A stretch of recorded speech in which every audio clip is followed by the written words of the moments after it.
Hey, what is going on, guys? So today the video is going to be basically installing a trailer brake controller here on the Jeep Gladiator Mojave. So introduced this vehicle on the last video. If you guys caught it, it's gotten a lot of views, so hopefully you guys are sticking around to get some more Jeep Gladiator content. But kind of wanted to hop on first and record a little intro, because stick around for the whole video on this one, because at the end it gets kind of a little interesting. It's a little bit difficult getting the module installed. The first part of the video you'll see when you get the switch installed in the dash, and then from there getting the module installed under the dashboard to the factory wire harness is a bit difficult. Hopefully you're a contortionist, so stay tuned for the rest of the video, and hopefully you enjoy. All right, guys. So today we're going to be putting in a trailer brake controller in the Jeep. The Jeep does not come with a trailer brake controller, but Mopar / Jeep / Fiat Chrysler, whatever you want to call them, they offer one. It's a factory one. It's OEM part. It's covered by warranty, everything else. So I ordered it through Mopar, and we got it in today. These are all the parts it comes with. It's really not bad. It's not a lot. It's just, it looks like a lot, but see, it comes with a full instructions book. Instructions aren't really, there's no verbiage. It's just pictures. So you kind of got to figure out on your own based on the photos, each step. You'll see there's some prying and twisting to get the old 12-volt outlet out. And then that's where the trailer brake controller goes. So I'll show you that in the truck. It basically comes with the module, trailer brake control module, wire harness. Wire harness goes from the factory harness plug, which is right under the steering column, to the left of the steering column, and then this mounts under the steering column. From here, you got your switch with the pigtail, with the wire that comes off of that. That's going to plug into the module. And then you have, this is the collar. That's going to go into the dash. Then you have your knob and the button, okay? There's a couple of parts here. So let me take you in the truck, show you what we got so far. I disassembled it a little bit. I'm gonna give you some tips on this, because this is probably the most intimidating part for some of you. I've taken apart plenty of interiors, and it was a little bit much for me, and I'll explain why. So you're gonna have to take this bottom panel off. We didn't get this off yet. This is where the module is gonna go. And then this goes right under your steering wheel there. And then your plug is going to be under there from the factory to plug into the module. Okay, so now you got the dash apart. You'll see I got the dash apart here.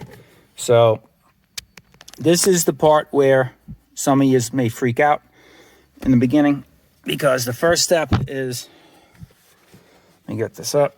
So the first step is taking out this panel. This whole piece has to come off.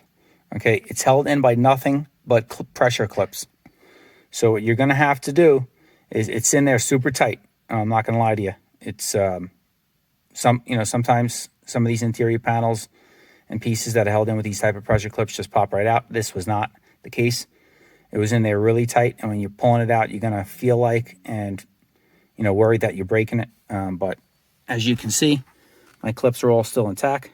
All the white clips there, nothing broke coming out. So you're gonna pop that out. You can take those two plugs, one here, one there, pop those off. This way you can set that aside.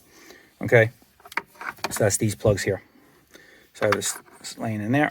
So once you get that out, what you're gonna need is, I would suggest, don't just stick a screwdriver or something in there. Have a nice interior tool.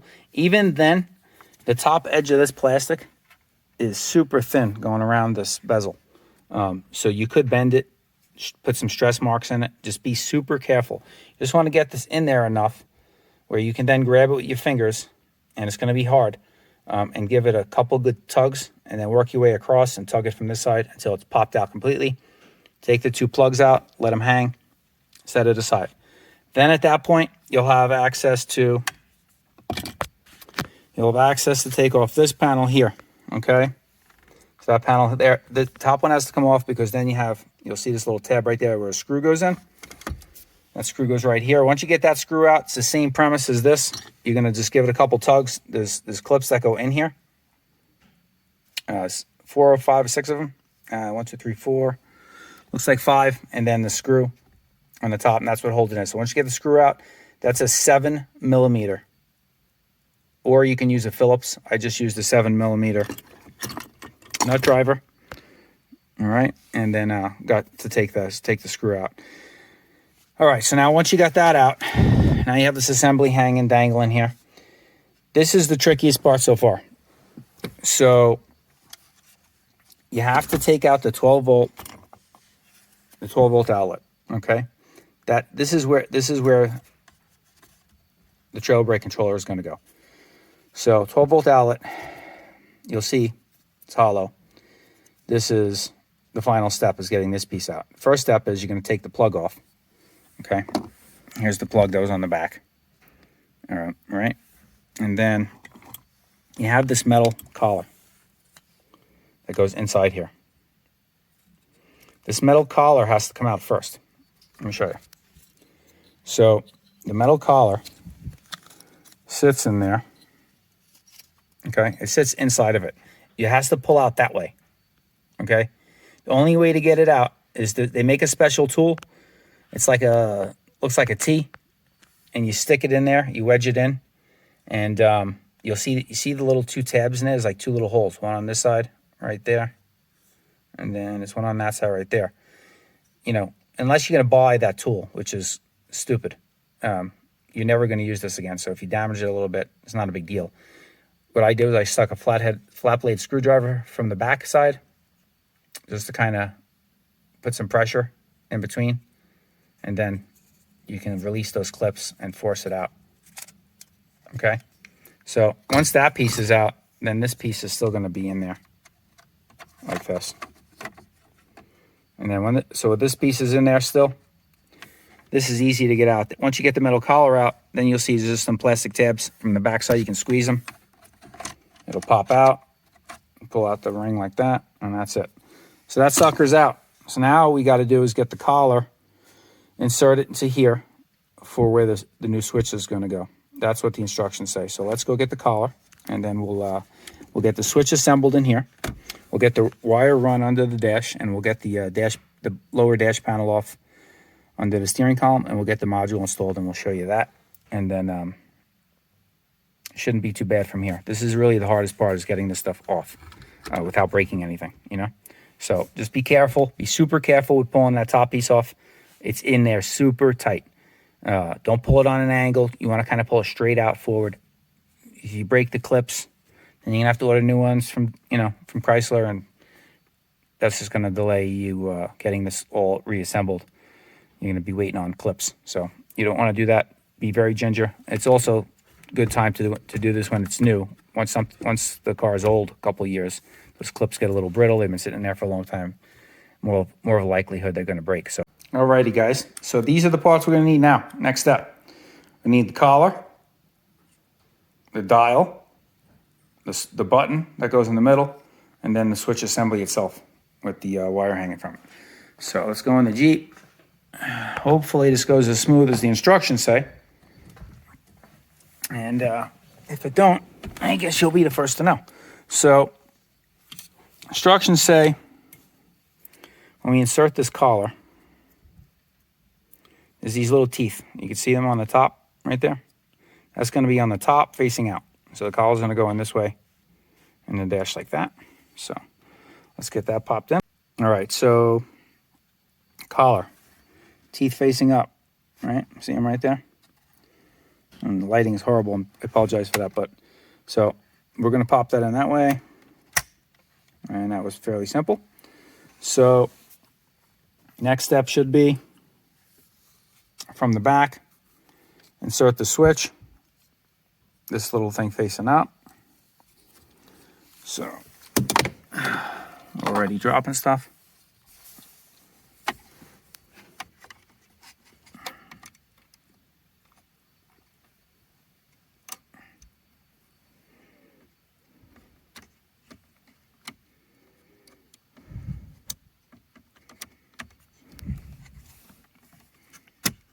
Okay, that is in.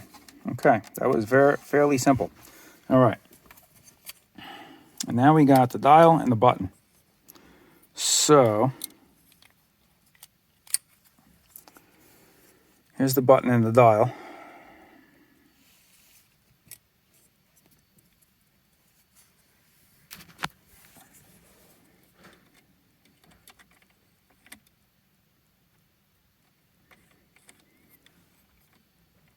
All right, so once you got the back piece pushed in, then you're gonna push that knob on. You're gonna push the knob on.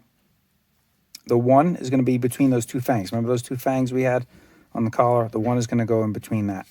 You're gonna push it in until it snaps, and you'll see it's got a little, it clicks between the numbers. So now you can tell it's installed correctly. Then we're gonna put our push button. The push button is gonna go in this way with the trailer on the bottom, just like that. Should just slide right in, as long as everything else is lined up properly. All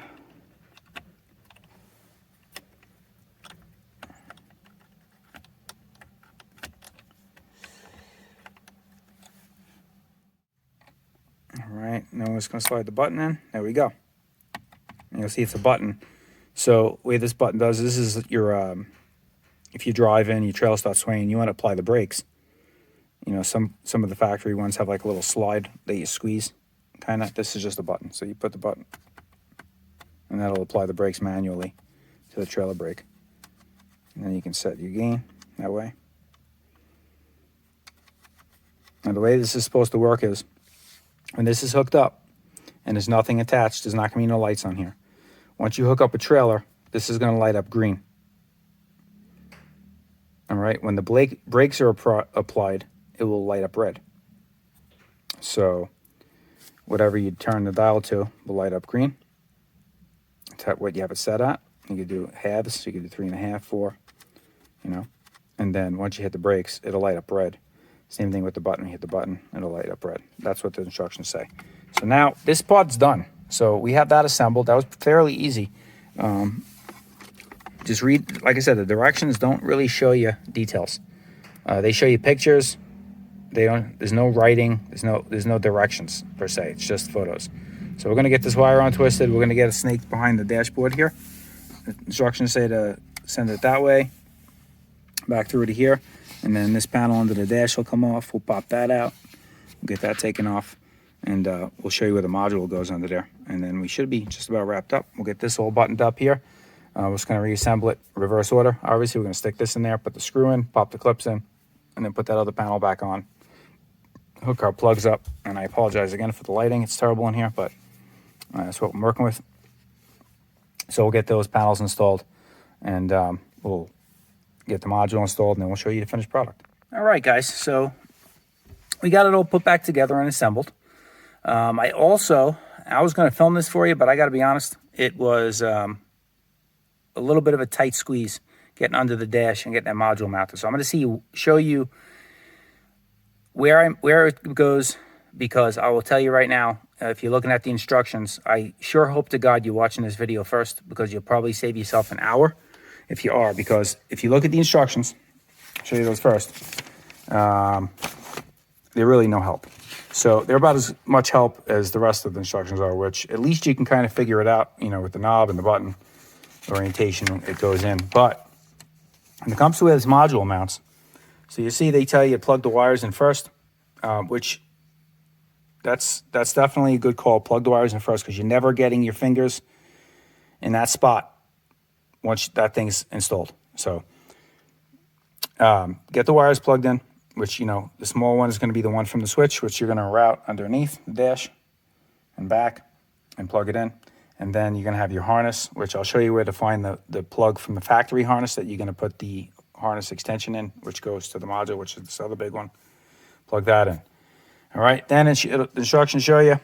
You see, so if you look at this picture, and then you kind of look at the bottom of your dash, you can tell, you know, where your speaker is, kind of over here.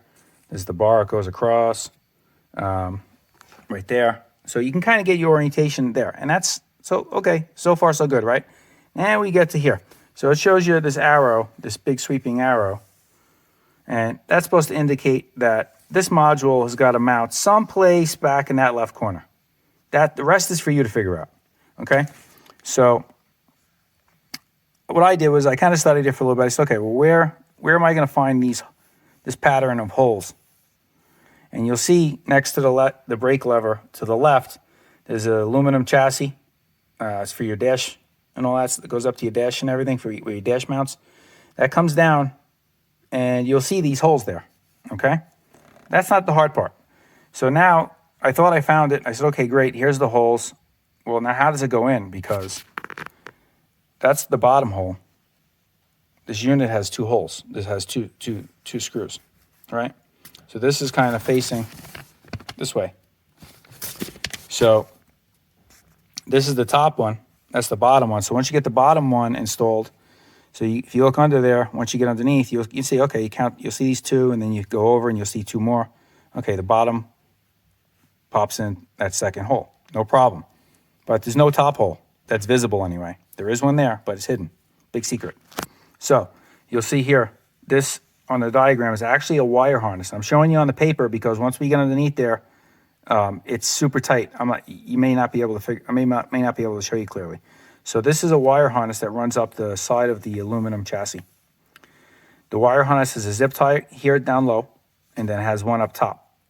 The one up top, behind the zip tie, it's got a plug that goes into another hole in the chassis like this, which is where that second bolt needs to pop through. So what the instructions don't tell you, you'll see there's no verbiage here at all, just photos. And you're supposed to, I guess, figure this out on your own. Whoever made these instructions was laughing when they sealed them up and put them in the box because they know you ain't going to figure this out easily. So follow the wire harness up, cut that wire tie off, pop it out of the chassis.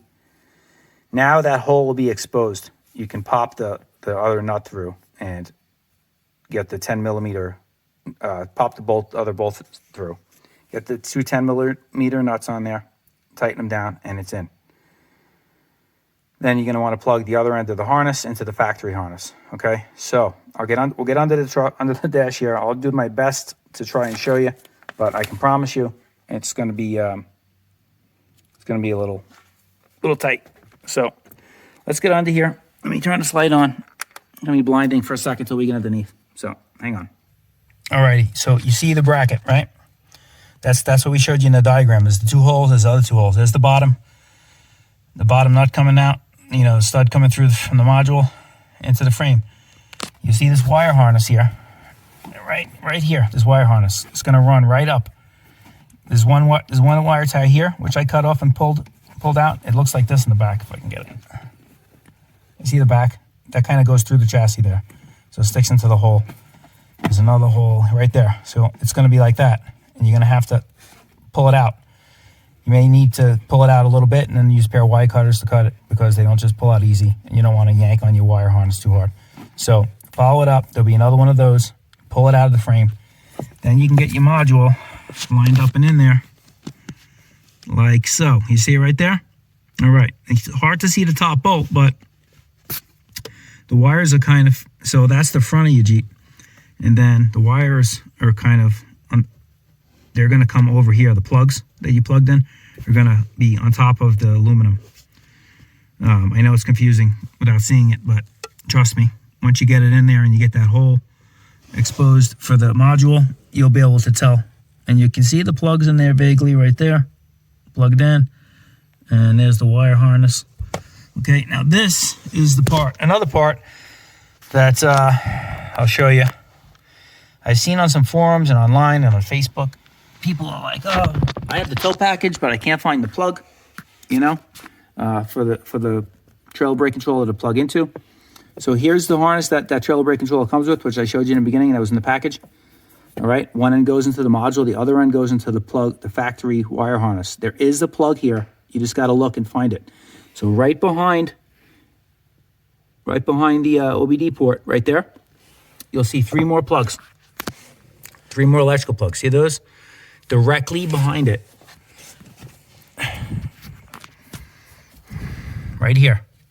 It was just tucked up in there. Had a piece of black tape around it. Okay? And that's all the slack you got. So it's just kind of hanging out, chilling in there. you stick your hand up there, you'll feel it. And now that I'm showing you where it is, you'll be able to find it quick. But that's where it is. Plug this in, and that's it. We should be all good to go. So it's very tight. I got the seat all the way back, and I could barely fit in there. I'm not a big guy, so I can promise you it's tight. If you're a big guy, God bless you. I would pay the dealership to do it, because getting on your back and wedging in here is borderline crippling. So now you'll have a little bit of wire slack left. It comes with a ton of zip ties. So I'm going to roll that up. I'm going to zip tie it up there nicey nice so nothing hangs down and doesn't touch my feet and tickle my toes, and doesn't touch the brake pedal, interfere with your driving. So we'll get that buttoned up. We'll get this panel put back on, which you popped off, to make the wire come across here from the back of the switch. Again, with this panel here, just like the other ones, they have these white clips. Okay, don't yank the crap out of it. Nice and easy does it. Just put steady pressure and it'll pop right out. All right, guys, hopefully that helps somebody. Again, was not easy at all. If you're a really big dude and you want to tackle this, God bless you, because getting on you, I was laying on my back, just for an example. You'll see where the Jeep is parked, and I got next to the R-Max here. My legs were hanging out straight on my back across that hump, and I had my feet on the tire of the R-Max trying to get that module up in there. It was a disaster. So definitely would have been a little easier if I was a couple years younger, I think. But again, so if you're a big guy, I don't see how you're even getting down there and doing it. I would just pay the dealership, 2 hours labor. It'd be probably well worth it for you to get it installed. But that's it. Hopefully this helps somebody. I really hope at least a couple of you watch this video before you tackled this, because if you didn't, you're probably laughing right now, because you know what I went through, because you went through yourself. So hopefully you've seen this video before you're going to tackle this. And if it helps somebody, great. That's the whole intended purpose of this, of these videos. So that's it, guys. Thanks for tuning into this video. Again, I hope it helps somebody. Please like it if it did help you. If you felt the video was worthwhile, smash the like button. Subscribe to the channel if you haven't already. There's a ton of content. Go through the old videos. I got content on side-by-sides. I got content on sport quads, the Jeep. So we got there's a lot of content. Kind of mix it up a little bit, but it's all off-road based. So we have some riding videos on there as well. So subscribe to the channel. Ton more to come. If you want more Jeep content, there'll be more of that coming. So that's what you clicked on this video for. Strictly Jeep content. That's great. But there will be some Jeep content mixed in with some other stuff. So again, like the video, please. Subscribe to the channel if you haven't already. A lot of you guys are watching the videos and return viewers and also still not subscribed. So if you can subscribe, it's free. It doesn't cost you nothing, but it helps me out tremendously. So do that. Follow us on Instagram, Odyssey_offroad, and we will see you guys on the next one. Off-road safe.